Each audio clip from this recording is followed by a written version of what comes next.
Hello everyone, welcome to moms magic. তো কাল হচ্ছে জন্মাষ্টমী, আর জন্মাষ্টমী মানে তো আমার গুল্লা পাপাদের বার্থডে। আর গুল্লা পাপাদের বার্থডে আর স্পেশাল কিছু হবে না, এটা তো হতেই পারে না। তাই জন্য আজকে না অনেক কাজ আছে, অনেক কাজ মানে অনেক কাজ। ওদের বার্থডে সব কিছু কেনাকাটা করতে হবে, তার উপর কী কী ভোগের রান্না হবে ছোটোখাটো। দেখো, ভোগ বলতে তোমরা তো অনেকেই জানো যে আমি গুল্লা পাপাদের ভোগ দিই না, মানে অন্য ভোগটা দিই না, বাকি সব রকম জিনিস দেওয়ার ট্রাই করি। কিন্তু কালকে যেহেতু জন্মাষ্টমী, তো গৌতম কাকুকে অ্যাভেলেবেল পাওয়া তো খুব টাফ ব্যাপার। তারপরেও গৌতম কাকুকে বলেছি যে আমরা মোটামুটি বাকি জিনিসপত্র যেগুলো আমরা করতে পারি সেগুলো সব করে রাখবো। গৌতম কাকু এসে শুধু একটু পায়েসটা করে আমার গুল্লাদের একটু পুজোটা দিয়ে যাবে। তো গৌতম কাকুও দেখলাম রাজি হয়ে গেল, হয়তো ওদের ইচ্ছা করছিল পায়েস খেতে, তাই জন্য গৌতম কাকুও দেখলাম ঠিক রাজি হয়ে গেল এত ব্যস্ততার মাঝখানেও। তাই জন্য কালকে গৌতম কাকু এসে পায়েসটা করবে, আর বাকি সব মোটামুটি আমরা করে নেব। তাই জন্যই আজকে একটু কেনাকাটা করতে যাব একটু পরে। এখন বাজে তোমার এখন বাজে 10:30, আর আজকে আমার ব্লগটা এখন থেকেই শুরু করছি। আজকে অনেক কাজ আছে, সারাদিন আমি অনেক ব্যস্ত থাকবো, তো তোমরা দেখতে থাকো। আর কিছুদিন যাবৎ আমি ভ্লগ দিতে পারিনি, তো আমাকে অনেকেই তোমরা কোশ্চেন করেছো যে আমার ভ্লগ আসছে না কেন। তার রিজনটাও তোমরা আস্তে আস্তে জানতে পারবে, বাট এখন ডেলি পারপাসে হয়তো ভ্লগ দেওয়া পসিবল হবে না, বাট আমি ট্রাই করবো, আমি যখনই টাইম পাই আমি ভ্লগটা অবশ্যই দেবো। তো চলো দেখতে থাকো, আজকের ভ্লগটা একদম স্কিপ করো না, আশা করি তোমাদের অনেকটা ভালো লাগবে। কালকে পুজোতে ভাবছি এই শাড়িটাই পরবো। শাড়িটা আমি মিশো থেকে পারচেস করেছিলাম। অর্ডার দেওয়ার সময় অতটা ভালো না লাগলেও যখন এসেছিল তখন কিন্তু বেশ ভালো লাগছিল। শাড়িটার বেশি দামও না, জানো তো। তোমাদের যদি ভালো লেগে থাকে আমি কিন্তু কমেন্ট বক্সে তোমাদেরকে লিঙ্কটা দিয়ে দেবো। এটা কালকে পরবো বলে আজকে একটু ধুয়ে মেলে দিলাম, যাতে আজকে শুকিয়ে গেলে কালকে পুজোর সময় ভালো করে পরতে পারি। তারপর ওয়াশিং মেশিনে কিছু জামা কাপড় ছিল, যেগুলোকে একটু শুকোতে দিয়ে দিলাম। ছাদে এত জামা কাপড় হয়ে গেছিল যে পুরো ছাদ দেখো প্যাকড আপ হয়ে গেছে। কাজ করতে করতে না খুব খিদে পেয়ে গেছে, সকাল থেকে এখনো একটুও খাওয়ার টাইম পাইনি। চলো এবার নিচে যাওয়া যাক, দেখি মা ওইদিকে সকালের খাওয়া দাওয়ার জন্য কি রান্না করছে। এই যে আমাদের রাঁধুনি বেলা রান্না করে, সারাদিনই রান্না করে, ও সারাদিনই রান্না করে। এখন আমার মা খুব ফ্রাস্ট্রেটেড রান্না করে করে।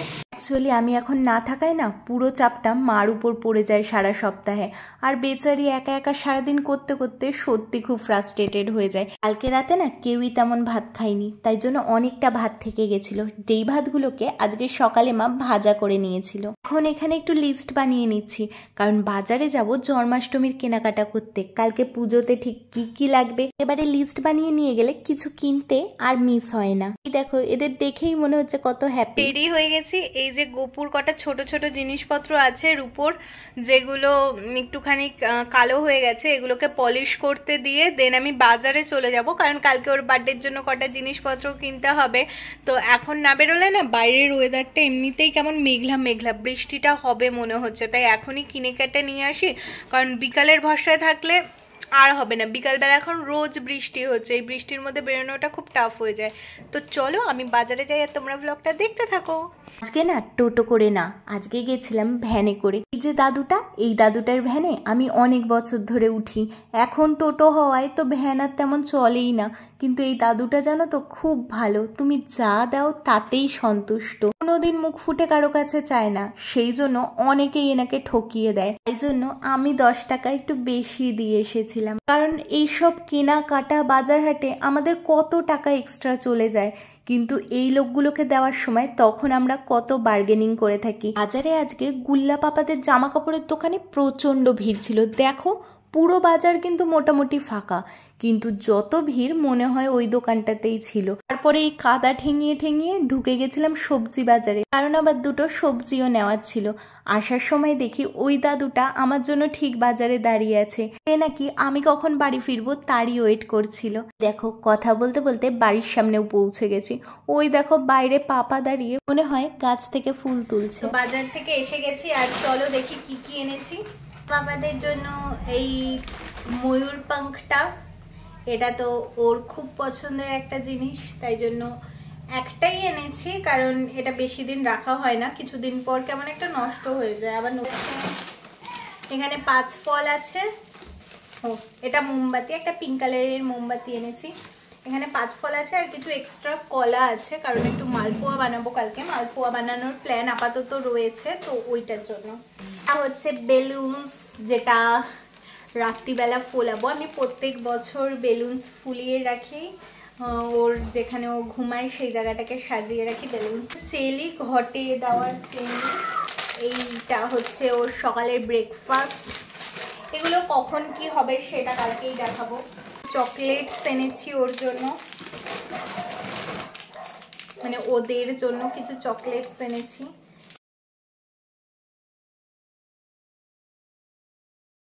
একটা ডিওড্রেন্ট রয়েছে, কালকে যেহেতু বার্থডে একটু ভালো ভালো স্মেল বেরোতে হবে না। আমার কাছে আতরও রয়েছে, এবার ডিওড্রেন্টটাও কিনেছি ওর জন্য। পকেট পারফিউম যেটা হয়, এই যে পঞ্চশস্য প্যাকেটটা। দেন এখানে ড্রেস আছে, এই যে এটা হচ্ছে আমার বড় গুল্লা পাপার জন্য। এটা পিঙ্ক কালার কিনেছি আমি ইচ্ছা করেই, আমার ওদেরকে পিঙ্ক পরাতে খুব ভালো লাগে, আর বাচ্চাদের পিঙ্ক পরলে তো এমনিতেই খুব সুন্দর লাগে। আর এটা হচ্ছে ছোট গুল্লা পাপাটার জন্য। Same dress, same print, same সব কিছু কিনি আমি ওদের জন্য, মানে ট্রাই করি যদি সেমই পাওয়া যায় তো আমি সেমটাই নিই, শুধু সাইজটা আলাদা। তো এই বাজার করেছি। আর কিছু কিছু খুচি খাচি মুদিখানার দোকানের বাজার আছে, যেটা পাপা বিকালবেলা করবে। আর মিষ্টিটা আর ফুলটা ভাবছি হয় রাত্রে, মিষ্টিটা কালকেই কেনা হবে, ফুলটা দেখি রাতেও কিনতে পারি আজকে, না হলে ফুলটাও কালকেই কিনবো। তো দেখা যাক কতটা কি করতে পারি। আশা তো অনেক কিছু আছে, অনেক কিছু প্ল্যানিং করে রেখেছি, এইভাবে করব, তো যতটা করা যায়। আর কালকে বাড়িতে বুবুও আসবে, টুলুমানিও আসবে, সবাই হয়তো আসবে, তো আরও মজা হবে। মাম্পু বেবি ওরাও আসবে, তো অনেকটা মজা হবে। আজকে দুপুরের স্পেশাল মেনু ছিল চিলি চিকেন, যেটা কিন্তু ফুল মেড বাই মি। তোমরাই বলো দেখে কি মনে হচ্ছে, চিলি চিকেনটা খেতে কি ভালো হয়েছিল? সন্ধ্যাবেলাও একটু বাজারে গেছিলাম, কারণ ফুল আর মিষ্টিটা দুপুরবেলা আনিনি, যদি নষ্ট হয়ে যেত, তাই জন্য সন্ধ্যাবেলা গিয়ে নিয়ে এসেছিলাম। আর আজকে রাতে না আমি প্রতি বছরই একটুখানি বেলুন দিয়ে সাজিয়ে রাখি গুল্লা পাপাদের আসনটা, তাই এখানে বেলুন ফোলাচ্ছিলাম। আর ফোলাতে ফোলাতে অনেকগুলো বেলুনই ঠাস ঠাস করে ফেটে গেছিলো। এই দেখো আজকে রাতের ওদের ডেকোরেশনটা ছোটোখাটোর মধ্যে কেমন লাগছে তোমরা কিন্তু কমেন্ট করে অবশ্যই জানিও। কালকে তো জন্মাষ্টমী, তো চলো আজকের ব্লগটা এতটাই, দেখা হবে কালকে।